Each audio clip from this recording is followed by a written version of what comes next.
హోంమంత్రి ఓఎస్డీగా కేశవరం కుర్రాడు.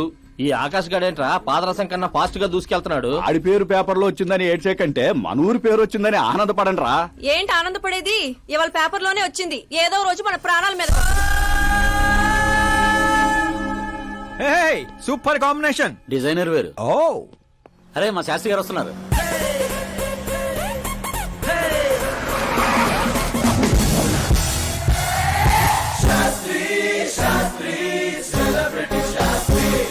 ఎవడి నానోగాడు? సెలబ్రిటీ శాస్త్రి అని చాలా ఫేమస్. ఓహో. సీఎం కి మాకు ఫ్యామిలీ డాక్టర్ లాగా ఫ్యామిలీ పంతులు. పంతులా? ఆ. చూడటానికి చైనీస్ దొంగలా ఉన్నాడు. ఆ కటౌట్ అదే.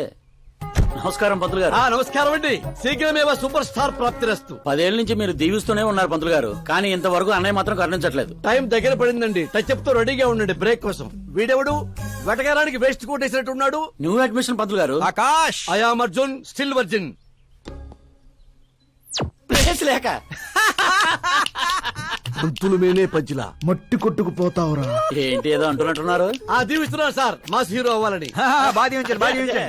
ఏమప్పా శాస్త్రి? నమస్కారం మంత్రి గారు. వస్తే పెళ్లి కొడుకు వాళ్ళు వచ్చుండ్లా? వచ్చారండి. కానీ మీకు తెలుసు కదా, నేను గడియారాలని కాదు గడియల్ని నమ్ముతానని. రాహుకాలం అని నేనే కాసేపు రోడ్ టర్నింగ్ లో ఉండమని చెప్పా. ఇదోటి ఉండదు కదా, ఈ అప్ప ముహూర్తాలు చూడకుండా మూత్రం కూడా పోడు. శాస్త్రాలతో సంసారం చేసేవాడిని, తప్పదు కదండి. కానీలే. పొద్దున్నే బుడబక్కల వేషం ఏందమ్మా? పెళ్లి వాళ్ళు చూస్తే ఏమనుకుంటారు? అన్నయ్య, ఆడియన్స్ ముందు ఉన్నట్టు అవమానించుకో. నువ్వు నటుడు ఏందిరా? ఆ గుడ్డలేంది, ఆ గొడుగేంది? అన్నయ్య కంట్రోల్. ఏందిరా కంట్రోల్ ఏది? ఇంకొక తూరి నువ్వు నటనా గిట్టనా నొట్టే పీక పట్టి బయటికి 40 కోట్లు ఖర్చు పెట్టి 4 ఓట్లతో గెలిచిన వాడివి, సరిగ్గా ప్రమాణ స్వీకారం కూడా చేయడం నాని చదువులేని దత్తమ్మవి. నీకేం తెలుసు యాక్టింగ్ గురించి? ఏంటా మాటలు? ఆయన మీ అన్నయ్య. నీ వంటింటి కుందేలా. ఏమండి సిద్ధప్ప గారు, ఏమిటండి ఆ మాటలు? అసలు పెళ్లే కాకుండా హాఫ్ సెంచరీ పూర్తి చేసినోడివి. నువ్వేంటా చెప్పేది? ఏమండి పెళ్లి కాని నాలాంటి వాళ్ళకి మాట్లాడే అర్హత ఉండదా? ఏంటండి ఇది? మీకేనా మతిపోయిందా? మతి పోవడం కాదే, మీ అందరికి మతి పోయేలా చేస్తా.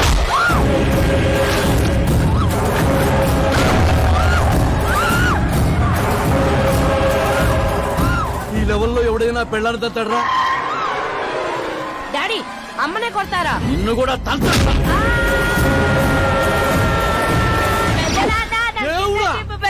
ప్లీజ్ వాడిని పట్టుకోండియా. డాడీ అన్నయ్య ఎందుకు కొట్టావు డాడీ? నిన్ను వాడి దగ్గరికే పంపిస్తా. అట్టతనే పెట్టరా, ఫుట్బాల్ లాగా బాస్కెట్ బాల్. అన్నయ్య, ఎలా ఉంది నా యాక్టింగ్? ఇది యాక్టింగా? చూసారన్నయ్య, మీరే ఇంత షాక్ అయ్యారంటే రేపు నేను మేకప్ వేసుకుని ఫీల్డ్ లో దిగితే ఉభయ రాష్ట్రాల ప్రేక్షకుల పరిస్థితి ఏంటో ఒక్కసారి ఆలోచించండి అన్నయ్య. నాలో ఉన్న నటుని హట్ చేసినందుకే ఇలా చేశానన్నయ్య. సారీ వదిన. అమ్మలాంటి నిన్ను నీ అమ్మ అంది నేను కాదు, నాలో ఉన్న నటుడు. పోన్లే అయ్యా, నీలో ఉన్న నటుడు నన్ను ఇంకా తన్నలేదు. నువ్వు ఎందుకు అడ్డుకుంటున్నావో తెలియదు. నేనెందుకు హీరో అవ్వకూడదో అర్థం కాదు. చాలా కోపంగా ఉంటుందన్నయ్య. కంటికి కనిపించిన శత్రువుతో బయటికి కనిపించిన యుద్ధం చేస్తున్నాను అన్నయ్య. 10 ఏళ్లుగా వెయిట్ చేస్తున్న ఫ్రస్ట్రేషన్ అన్నయ్య ఇది. కుదిరితే క్షమించు, లేకపోతే శిక్షించు, కానీ నాలో ఉన్న నటుని మాత్రం గుర్తించనయ్య, గుర్తించు. ఓహో సిద్ధప్ప గారు, ఎక్కడ తగ్గాలో కాదు, ఎక్కడ ఎక్కాలో తెలియడమే ఒక మహానటుడి యొక్క లక్షణం. సార్, నేను మీకు ఫ్యాన్ అయిపోయాను. ఒక్క సెకండ్ సార్, ఒక్క సెకండ్ సార్, ఒక్క సెకండ్. చూశారన్నయ్య, సీన్లు చేస్తేనే ఫ్యాన్లు పుట్టుకొస్తున్నారు, కానీ మీలో మాత్రం ప్రేమ పుట్టడం లేదు. ఒక్క బ్రేక్ అన్నయ్య, ఒకే ఒక బ్రేక్. ప్లీజ్ బావ గారు ఒప్పుకోండి. ప్రతిసారి సేఫ్ ప్లేస్ లో పడలేం కదా. సరే సరే, ఏదో కథ చూసుకొని సాగు పో. అమ్మయ్య, సిద్ధప్ప గారు శుభం. మీకు టైం వచ్చింది, పెళ్లి వారు వచ్చే టైం కూడా అయింది. వెళ్ళి రెడీ అవ్వండి. రండి సుబ్బారెడ్డి గారు, కూర్చోండి. ఏమండో, ఆగండి ఆగండి ఆగండి ఆగండి. అబ్బాయి ఈస్ట్ లో కూర్చోవాలి, అత్తామామలు వెస్ట్ లో కూర్చోవాలి. కూర్చోండి. అమ్మా నాన్న అబ్బాయి పక్కన కూర్చోవాలి. కూర్చోండి. మరి అమ్మాయి ఎక్కడ కూర్చోవాలి? అబ్బాయి ముందు కూర్చోవాలి. మరి వీరు ఎక్కడ కూర్చుంటారు? ఎందుకు కూర్చుంటారు?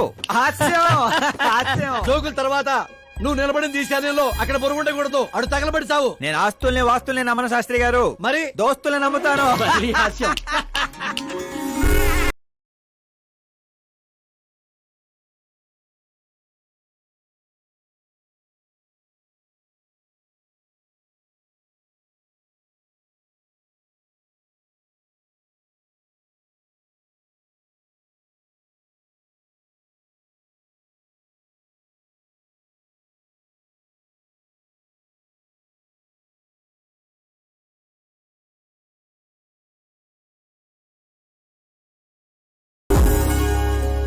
అమ్మాయి చీర కట్టుకున్న చందమామలా ఉంది.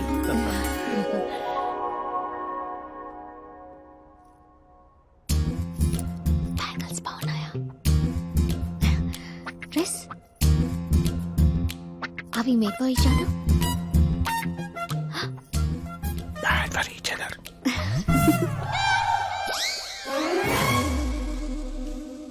ఏం చేస్తున్నాడు రా వీడి బ్యాక్ నుంచుని?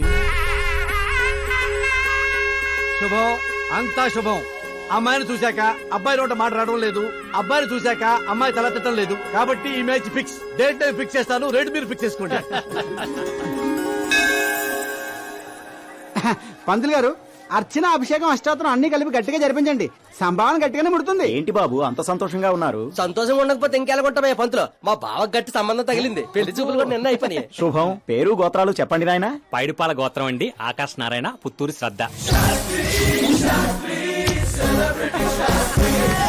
ఒరేయ్, ఏం కూసావురా? శతమ్మతో నీకు పెళ్లి చూపులేట్రా? అవైంది వాళ్ళిద్దరే కదా. అందరూ అనుకుంటుంది మీలాగే శాస్త్రి గారు, కానీ అక్కడ పెళ్లి చూపులు జరిగింది నాకు శ్రద్ధకి. ఒరే బుద్ధి లేని వెదవా, ఏమిట్రా మాట్లాడుతున్నావు? శాస్త్రి గారు ఏంటండి మీరు?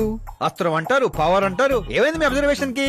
అక్కడ పెళ్లి చూపులు జరిగిన గంట సేపులో 59 నిమిషాలు నా వంకే చూస్తుంది. అప్పుడు పెళ్లి చూపులు ఎవరికి జరిగినట్టు? నీకే. మరి అదేగా ఇందాక నేను చెప్తుంది. ఏంట్రా ఈయన చెప్తే ఏంటో. ఒరే నీచుడా, తిన్నింటి ప్లేట్లు లెక్క పెడతావురా? ఈ ఇంట్లో తింటూ పక్కింట్లో ప్లేట్లు లెక్కెడితే వెనక్కి తిప్పి కొడేస్తారు. రేయ్, బ్రహ్మచర్యమే నా బ్రహ్మాస్త్రం. అబ్బో. వాళ్ళిద్దరి జాతకాలు చూసింది నేను, ముహూర్తాలు పెట్టింది నేను. పెళ్లికి ఫిక్స్ అయింది నేను. ఎవడు ఫిక్స్ అయినా నేను ఒక్కసారి ముహూర్తాలు పెట్టిన తర్వాత ముక్కోడి దేవతలు కూడా మార్చలేరు. మీ నమ్మకం మీది, మా ప్రయత్నం మాది. ఎందుకు బాబా పంతులు గారిని రెచ్చగొడతావు? ఆయన మినిస్టర్ గారితో చెప్పేస్తా. ఏంటి చెప్పేస్తారా? పిచ్చి. రేయ్, నేను కంప్లైంట్ ఇచ్చి పైకి వచ్చిన వాడిని కాదురా, కంటెంట్ తో పైకి వచ్చిన వాడిని. అలాంటి వెధవ పనులు నేను ఎప్పుడూ చేయను. శాస్త్రి గారు మీరు ఇలాగే ఉండాలి. మీరు అస్సలు మార్పు రాకూడదు. మా పెళ్లి కూడా మీరే జరిపించాలి. సరేనా? ఉంటానే. అమ్మ నా కొడిక, ఇక్కడ ఓకేరా. ఆ ఇంట్లో నీకంటే తింగర నా కొడుకున్నా, దొరికిపోతావు నా కొడిక. ఏంటే ఇది? ప్రతి కథలో హీరో అనాదేనా? ఆ పిచ్చనా కొడుకు ఎవరో ఉండరా? మారండి అయ్యా, మార్చండి. తెలుగు సినిమా రేంజ్ ని రాజమౌళిలోకి ఎక్కడికో తీసుకెళ్ళండి. అలాగే బాబు, తీసుకెళ్తాను. తీసుకెళ్ళమని స్క్రిప్ట్ కాదు, తెలుగు సినిమా రేంజ్ ని. ఏదో హ్యాండిక్యాప్ ఫ్యూచర్ స్టార్. ఇంకేంటి? ఏంటి కదలే? ఏం కథలు ఏంటో బ్రదర్, ఒక్కడ కూడా నన్ను ఎగ్జైట్ చేయట్లేదు. పైగా పెద్ద క్యారవాన్, రెస్టారెంట్ లో బిల్డప్, నా ఇమేజ్ దగ్గర కథే దొరకట్లేదయ్యా. ఇంకా ఫిక్షన్ కథలు వింటారేంటండి? బాగ్ మిల్కా బాగ్, ఓ మేరీ కామ్, ఇలాంటి రియల్ స్టోరీస్ వెతకండి. ఇప్పటికిప్పుడు రీల్ స్టోరీస్ అంటే కష్టమేమో. అబ్జర్వ్ చేయండి సార్, మనుషుల్ని, సమాజాన్ని. అప్పుడే మీ ఎంట్రీ అదిరిపోతుందండి. ఇదిగో, నా కోసం కళ్ళజోడు మళ్ళీ పెట్టుకో. You want me to repeat? Yes. Okay. Brother, ఎక్కడో కథల గురించి బతకడం ఏంటి? నీ రియల్ స్టోరీనే సినిమాకి ఎందుకు తీయకూడదు? నా స్టోరీలో ఉంది సార్ బొంగు. హీరోయిజం ఉంది. ఎక్కడో పల్లెటూరు నుంచి వచ్చి కొంపకి రైట్ హ్యాండ్ అవలా? నీకు అర్థం కావట్లేదు బ్రదర్. నీ ఎనర్జీని డ్రింక్ చేస్తే రెడ్ బుల్ మూతపడిపోతాయి. వినటానికి చాలా బాగుంది మీ అబ్జర్వేషన్. ఆసమ్. ఆసం అంటే ఏంట్రా? అసమంటే అసమే. అడిగే అర్థం కాలేదు ఎదవా. బ్రదర్, అన్ని బానే ఉన్నాయి గానీ నీ కథలో ఫ్లా ఉందమ్మా. ఏంటది? హీరోయిజం బోల్డ్ అంత ఉంది, కానీ రొమాన్స్ ఏది? లేడీ లేకపోతే వేడే ఉంటది చెప్పు. యాడ్ చేద్దాం. ఆ. దర్శకేంద్ర కె రాఘేంద్ర గారితో పాటలు తీద్దాం. ఒప్పుకుంటాడా? మీది మామూలు బ్యాక్గ్రౌండ్ రికమెండ్ చేద్దాం అండి. అది కరెక్టే. ఆ? వాటర్ రావడం లేదు. Super idea. ఆహా. ఇట్రా, ఆ. నీ కథకి లవంగిల్ నేను ఇస్తాను. ఈ ఇంట్లో శ్రద్ధాకరణ పెళ్లి అవుతుంది కదా, నువ్వు ఆ అమ్మాయిని పడేస్తే. చదువుకోండి, మతగాని పోయిందంటే. ఇగో బంగారం, దా దా అమ్మా. నమ్మకానికి రూపా పని నేస్తే నువ్వేనని తెలుసమ్మా. జస్ట్ కథ కోసం ఇమాజిన్ చేసుకో.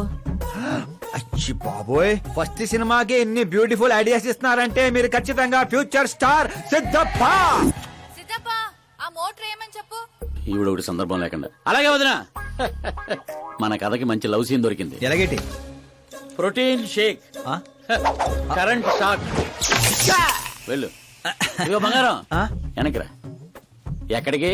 మోటార్ బాగు చేద్దామని. మట్టి ఇది కొంచెం వాడమ్మా.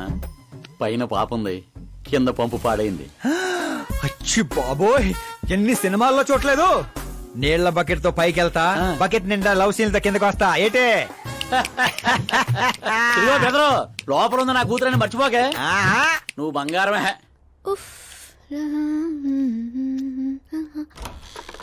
శ్రద్ధా గారు, మోటార్ పాడైంది, నీళ్ల బకెట్ తీసుకొచ్చాను, తీసుకోండి. ఇలా ఇవ్వు. ఇలా లోపల రాలేను కదా. నేను బయటికి రాలేను కదా.